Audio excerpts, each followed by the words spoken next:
Well, hello and welcome to Moneycontrol. You have tuned into IPO Watch and I'm your host Nikki Mirchandani. We are here to talk about Inox India, the cryogenic tank maker which will launch its initial public offering worth around 1,459 crore on December 14. The IPO is entirely an OFS of up to 2.21 crore shares by its existing shareholders and promoters Siddharth Jain, Pawan Kumar Jain, Nain Tara Jain and Ishita Jain, and along with Manju Jain are among selling shareholders in the OFS.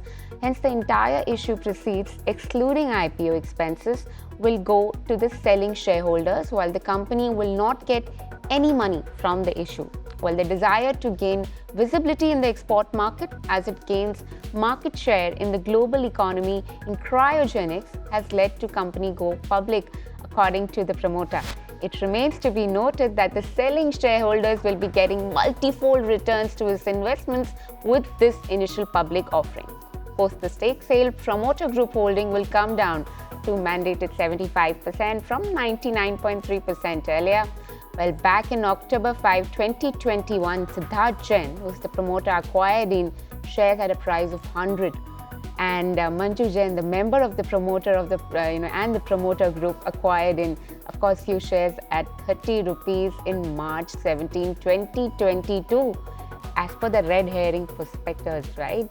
Now, do bear in mind the fact that the company's price band has been offered in the range of 627 to 660 per share. So you can, of course, calculate for yourself returns that the shareholders are looking at.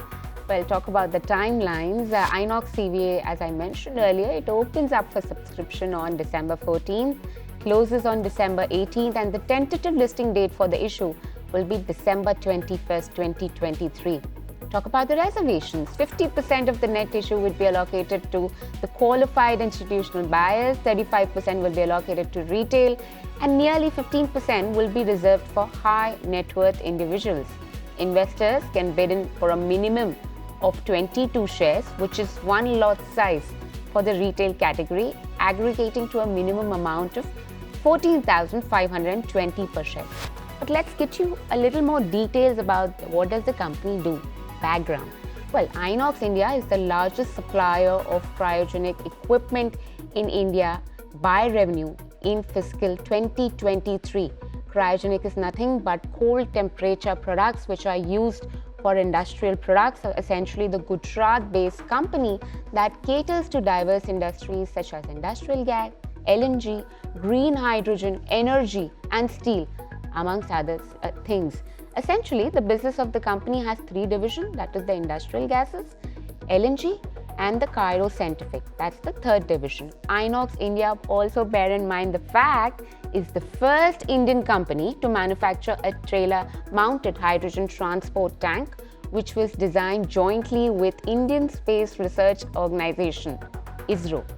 Well, the company provides equipment and systems to cover around 1,200 domestic customers and over 220 international customers across three divisions. It has also built in a strong international customer base. Currently, they are exporting their products and delivering their services to 66 countries. Talk about the financials there. Well, Inox India is a debt-free company. Revenue growth of 25 to 30%. It's experienced in slower revenue growth in FY23 as compared to the preceding year. The company has consistently maintained profit margins at approximately 15 to 16%. Additionally, it has successfully established a successful international customer network, presently exports and products to 66 countries. Well, few strengths out there, and also we'll talk about risk. Strength first, it's a leading Indian supplier and exporter of cryogenic equipment and solutions.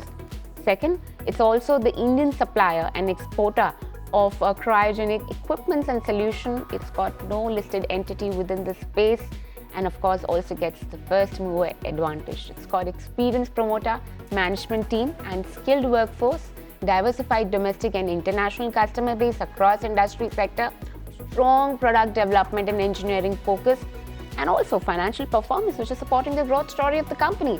Talk about the risk, a couple of them. 46% of revenue concentration comes from top 10 clients, 13% comes from government customers. Geopolitical concerns, tariff, trade barriers and international sanctions to affect or may affect the order book of the company, given it's an export-driven company. Lack of long-term contracts with third-party suppliers too seems to be an issue. Talk about the valuation. Price to earning ratio based on diluted EPS for FY23 stands at 39.2 times, market capitalization of 5,990 crore.